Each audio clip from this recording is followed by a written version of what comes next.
Yes, I know. Shelves look very empty behind me. That's because I pulled a bunch of books because in my thought process, I want to start a book-heavy lifestyle, cozy, seasonal living channel here. That's kind of the vibe I'm trying to cultivate.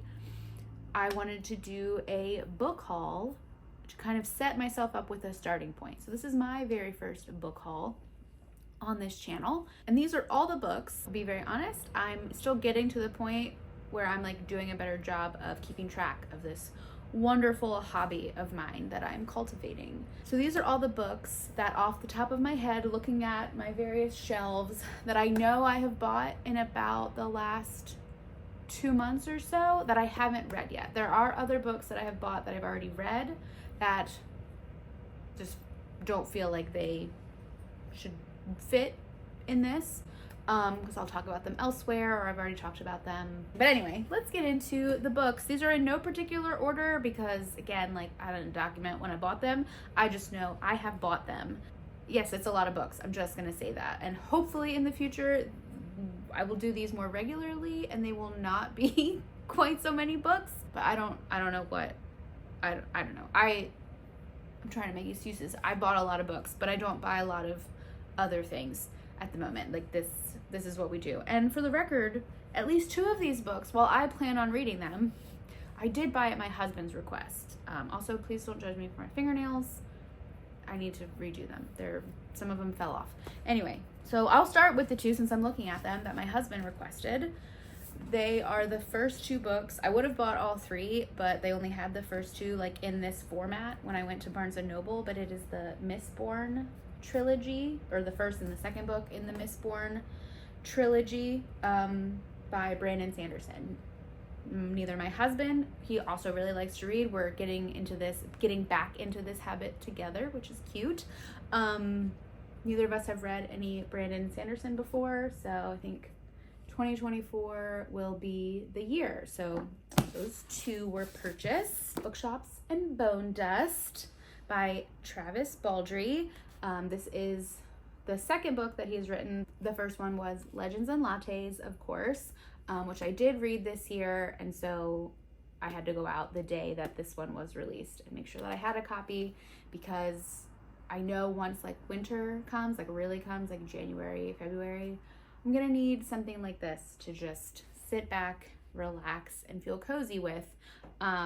This is supposed to be a prequel to Legends and Lattes, and I'm excited to, kind of get more of Viv, that's Viv, her story. I also picked up the first book of the Farseer trilogy by Robin Hobb, Assassin's Apprentice, because I think 2024 is also going to be a year where I enter the world of Robin Hobb.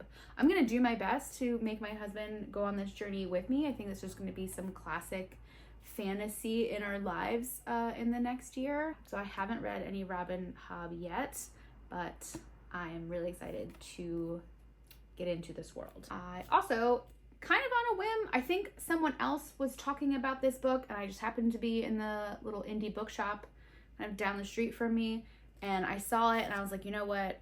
I think I want to read some Lauren Groff. The concept of this book just sounded interesting. Some of her other books sounded interesting. So I was like, I haven't read this author before. I'm just going to give it a shot. So it is on my TBR. This is The Vaster Wilds. And I'll read this because it's probably easier. A servant girl escapes from a colonial settlement into the night. She carries nothing with her but her wits, a few possessions, and the spark of God that burns hot within her. A thrilling adventure story and a penetrating fable about trying to find a new way of living in a world succumbing to the churn of colonialism, which I think we could all be reminded of that right now, why colonialism is not so great. I also picked up The Hurricane Wars by Guanzin. Always feel free to give me the phonetic spelling. You're not going to offend me. I would much rather know how to pronounce something. I really wish we could go back to the days where we actually just spelled everything phonetically. It would be so much easier for people. I was intrigued by this because somebody on the internet said something about the fact that this whole concept for this book started as Reylo fan fiction, just like a Star Wars reference.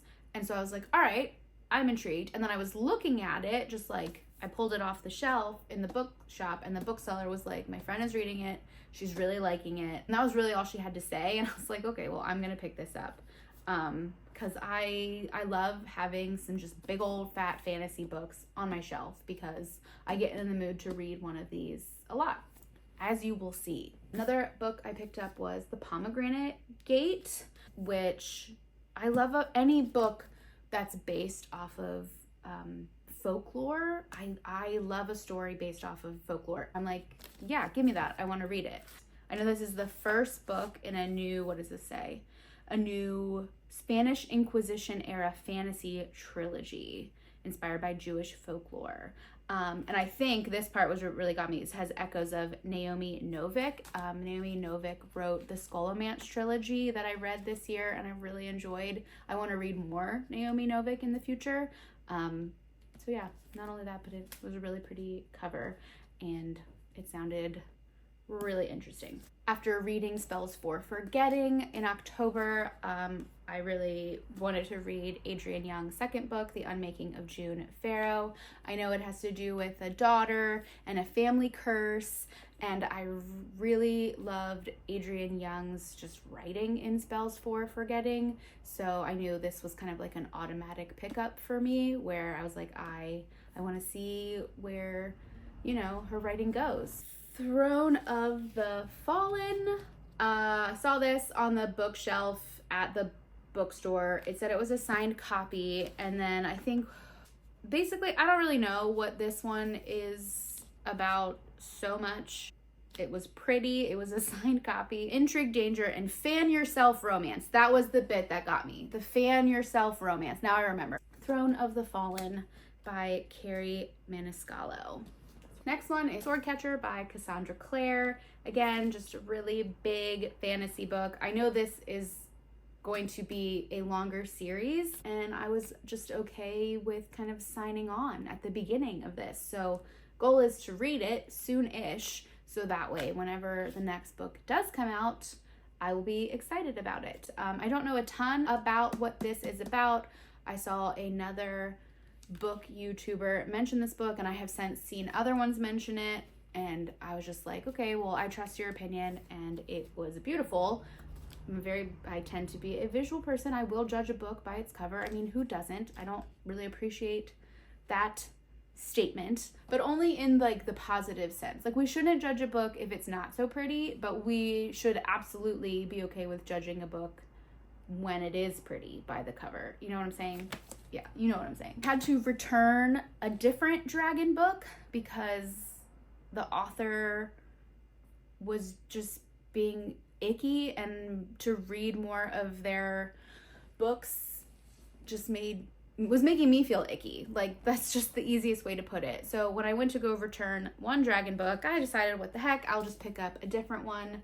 I've never actually read Aragon. Again, that is a series that I fully plan to read. I want to read it because I have a kid who loves dragons and dragon stories, so I would really like to have kind of that knowledge, so when she decides that she wants to read it, or she wants us to read it to her, that I just kind of have that knowledge in the background and can help her know whether or not like the time is right for her to try to read it, if that makes sense. So I just snagged this one. I heard somewhere that you could just read Murtagh like on its own, even if you haven't read the other books, but you can see I have Aragon back here. This is my sister's copy. I'm not pointing at Aragon, am I? No, it's over here. So I snagged it. She said I could kind of borrow it and be its safekeeper for now until she ever moves to a bigger house with bigger bookshelves and she wants some of her books back. I also borrowed the Twilight series and the Hunger Games because she had like hard copies from like when we were younger. So I was like, these deserve like a nicer place than your dusty childhood bedroom that's just used for storage right now. We're getting through it. I told you, like, this is a starting point. Most of the time, hopefully my book hauls will not be this big, but who knows? I also might just do them once a quarter and then they'll be super huge. I don't know. So this one, Fall of Ruin and Wrath by Jennifer L. Armentrout. I have not read any of Armentrout's works before, but I saw this one and I was hearing, you know, whisperings about it, and I was just like, well, again, it's really pretty. The birds and the sword, like, okay, like, I want to give this author a shot. But then, literally just yesterday, I think, I saw another book talker post about this one, and she was giggling. She made the comment, like, beware if you're ovulating and reading this book, which I love talking about where we are in our cycle and having menstrual cycle awareness, okay? And when you're ovulating, things that are spicy can feel like that much more spicy because it's in our human nature to want to try to procreate when we're around ovulation. Like, that's just how you're designed. There's nothing wrong with you if your libido is that much heightened around when you're ovulating. So she said, read this one at your own risk because it is very spicy, because I guess the gods or the people or beings in charge in this story feed off of pleasure, was kind of the TLDR version of it. Color me even more intrigued now to hurry up and read this one. When I went to go see if my indie bookshop had it, they did not. So I ordered it. I love ordering books from them, and they got it, and it was really quick. But then the next time I went back, there were copies on the shelf, and there were definitely other copies that other people had ordered on the shelf. Like so I was just like, I like to think that I helped get this book onto the shelves at the bookstore because I was somebody who asked for it. So then they ordered some. You know what I mean? Anyway, it's just like, I like to think that I helped influence the bookshop a little bit. But this is The Free People's Village by Sim Kern. I have followed this author on TikTok for a little bit. And so when they, publish their novel and I found out that it was published, I really just wanted to pick it up to support. Also, it looks super cool. And I love after reading the synopsis, I was just like, this sounds really cool. In an alternate 2020 timeline, Al Gore won the 2000 election and declared a war on climate change rather than a war on terror. Green infrastructure projects have transformed U.S. cities into lush paradises for wealthy white neighborhoods, at least. And the Bureau of Carbon Regulation levies carbon taxes on every financial transaction. In The Free People's Village, Sim Kern dares to ask the question that many social justice-minded individuals have long grappled with. When justice comes knocking, will you be brave enough to answer? So I thought that sounded really cool and just something different. And I really appreciate Sim's just candor and takes on things, and I've learned a lot from following them on TikTok, especially recently. So this is on my priority list. I really want to read this just because, again, it just feels like something really different and fresh and thought-provoking. I'll let you know how it goes. I saw this one on the new releases table at the bookstore, and it was just really pretty. It's called A Grandmother Begins the Story by Michelle Porter. I know Michelle Porter is an Indigenous author, and this story just sounded so beautiful. It's a powerfully funny and moving story told not just by 5 generations of Métis women, but also by the land, the bison that surround them, and 2 utterly captivating dogs. So that was enough for me to want to pick this up and to read it. You Again by Kate Goldbeck. I meant to read this one already, but then, because I bought it for a book club and they were reading it in October, but then I was like, this just doesn't feel very October to me. This honestly, just looking at the cover and the plaid, it felt more like a Thanksgiving week read. So that's kind of when I'm planning on picking this one up. In a fantasy book, we would call it enemies to lovers, but from what I understand, the characters in the book don't like each other at first, but they keep running into each other. So circumstances, they keep running into each other and things happen from there. Yeah, and I don't read a ton of rom-com books, but this one sounded intriguing enough for me to want to give it a shot. I love a Greek retelling. I love Greek mythology.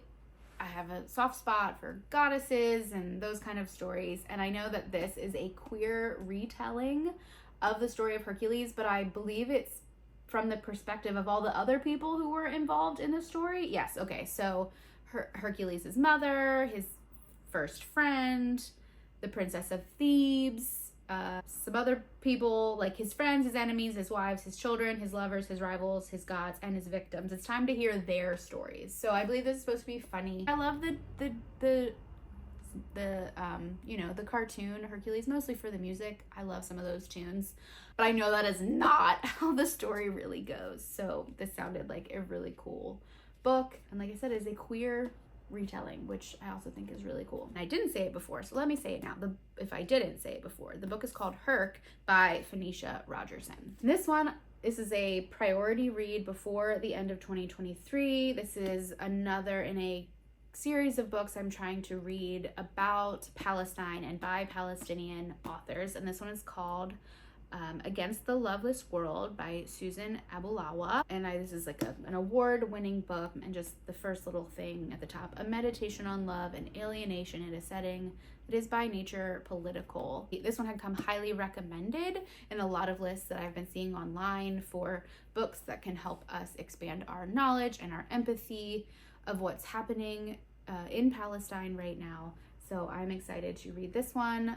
And by excited, I mean I am excited, but I would be lying if I said I wasn't also a little anxious because, it's probably really heavy. Not that doesn't mean we shouldn't read things. All right, this one, I told you this was really long, so I hope you're bearing with me. Maybe I'll make a part 1 and a part 2 because I don't know how long this is going to last, but maybe you like the longer ones. I guess this is YouTube. My dog is judging me a little bit from over there. I have known this book existed. Why I haven't read it yet, I don't know.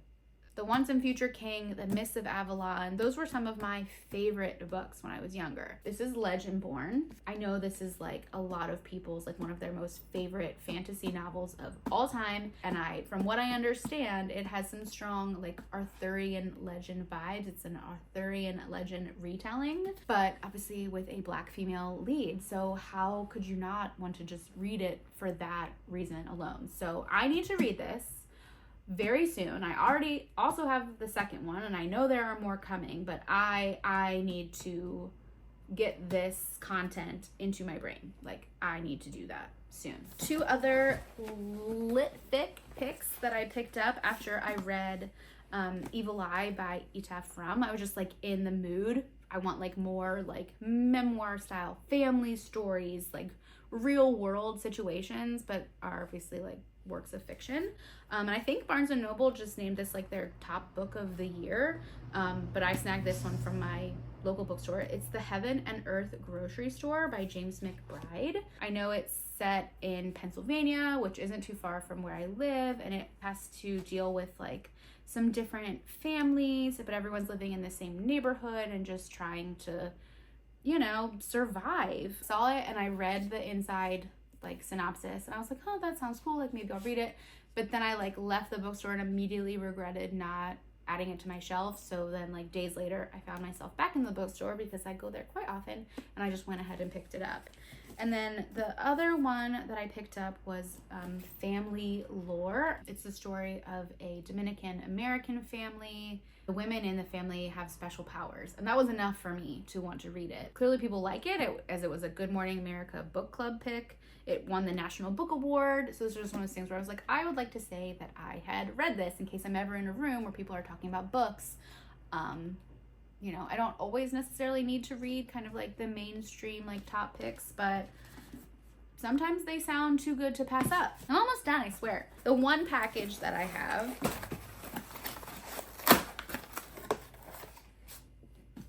the last 2 that I will include in this video are To Shape a Dragon's Breath.